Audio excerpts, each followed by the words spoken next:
The road had disappeared beneath snow sometime before dawn, leaving only a pale suggestion of where it once ran.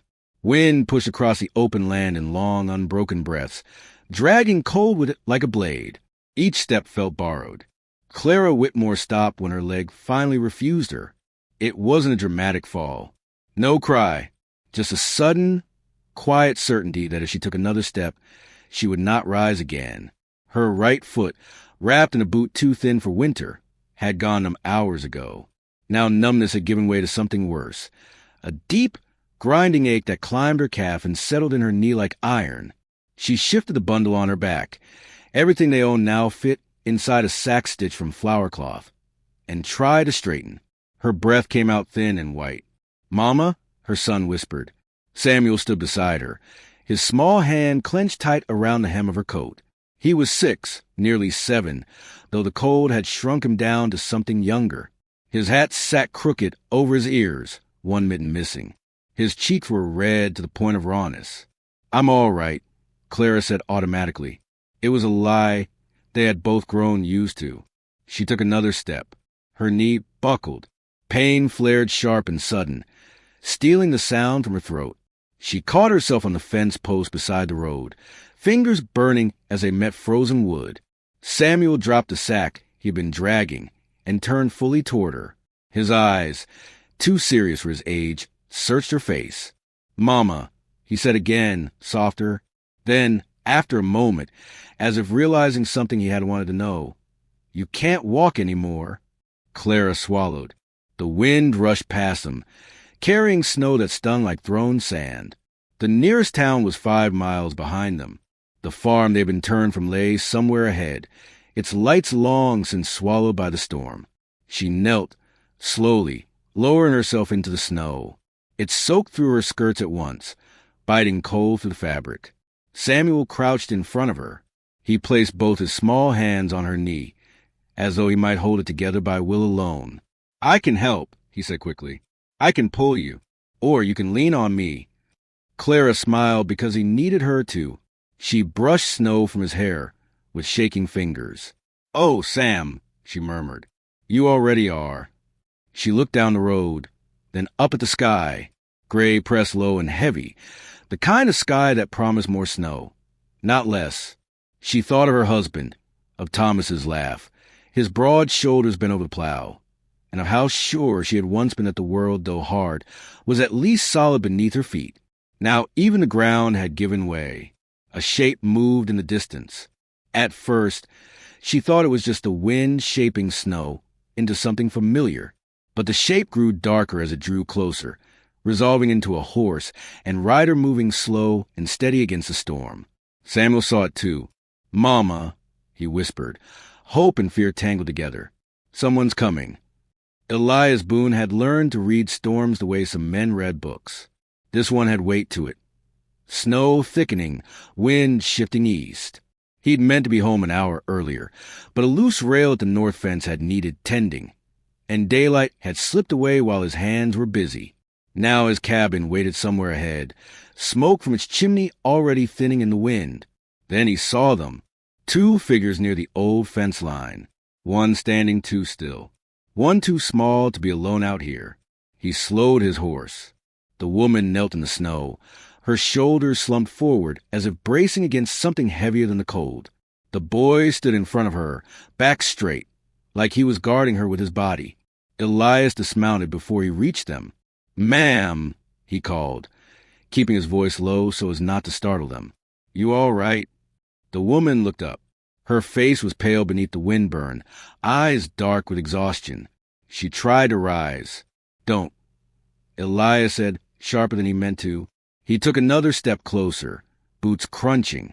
The boy moved at once, placing himself between them. "Mama can't walk anymore," he said, his voice shaking but determined. She hurt her leg. Elias crouched so he was level with the child. "What's your name, son?" "Samuel."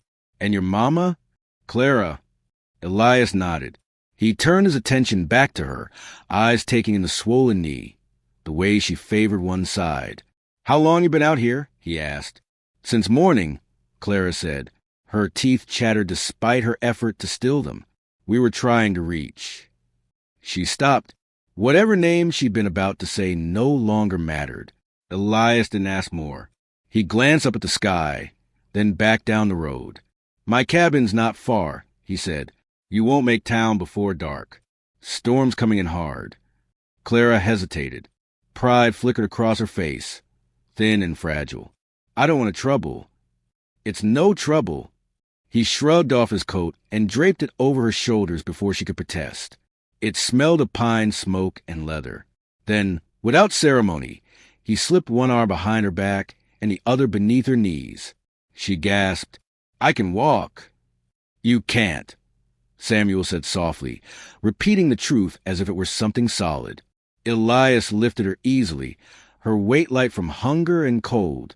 She clutched at his shirt, embarrassed tears stinging her eyes. Samuel grabbed a drop sack and hurried alongside them as Elias turned toward home. The cabin emerged from the storm like a promise kept. Low, sturdy logs crouched against the wind, smoke curling from a chimney. Elias kicked the door open and carried Clara inside. Warmth rushed out to meet them. The cabin was small but clean. One room held everything: a narrow bed, a rough table, 2 chairs, a hearth built of stone darkened by years of use. A kettle hung over the fire, steam whispering from its spout. Elias set Clara down on the bed with care, easing her legs straight. She bit her lip to keep from crying out.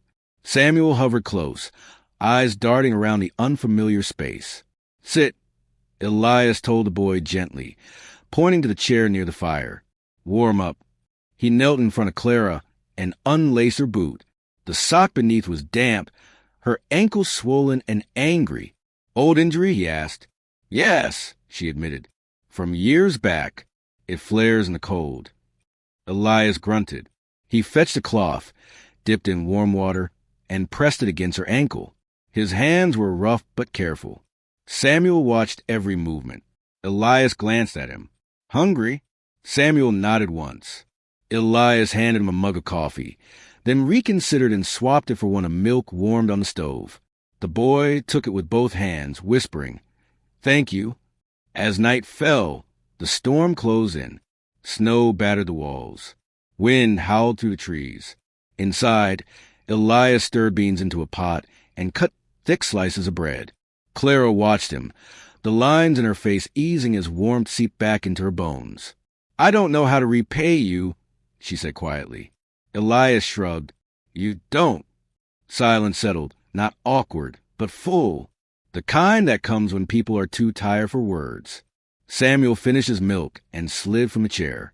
He pulled a stub of charcoal from his pocket and knelt by the hearth, drawing on a scrap of paper Elias hadn't noticed before. "What are you making?" Elias asked. "A horse," Samuel said. "For you, because you helped Mama." Elias looked away, throat tight. The storm lasted 3 days. Snow piled high against the cabin walls, sealing them in. Each morning Elias rose early to stoke the fire and check the door. Each morning, Clara's leg was a little less swollen. They fell into a rhythm shaped by small kindnesses.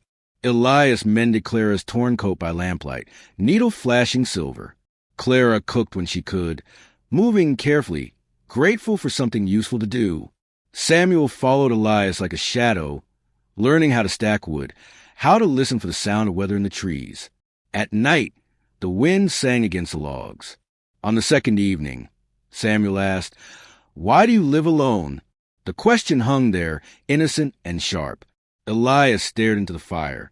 "Used to have family," he said after a moment. "They're gone now." Clara didn't ask how. She knew better than to pry open wounds that hadn't chosen to speak. Later, when Samuel slept curled under an extra blanket, Clara spoke. "My husband died last winter," she said softly. "Fever. We lost the farm after." Elias nodded, eyes still on the flames.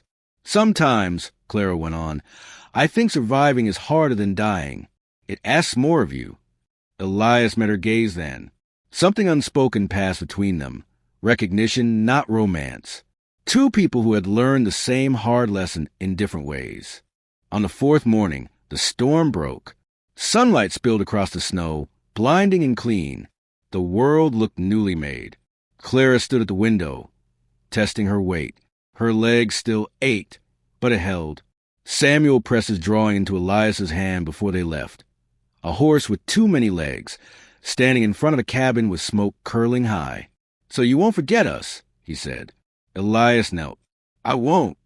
They stepped outside together. The road was buried, but the path ahead was visible now. Clara hesitated at the door. "We don't know where we'll go," she admitted, "but we won't forget what you did." Elias rested a hand on the doorframe. "You don't have to go far," he said quietly. "There's room here, if you want it, for as long as you need." Clara looked at Samuel. Samuel looked at her. The wind moved through the trees, softer now. Clara exhaled. "We like that?" she said. Elias nodded once, as if this had always been the answer. Inside, the fire burned steady. 3 lives, bent but unbroken, stood at the threshold of something fragile and real. Not a miracle, just a home, found the hard way, on a winter road where hope had almost given out, but didn't.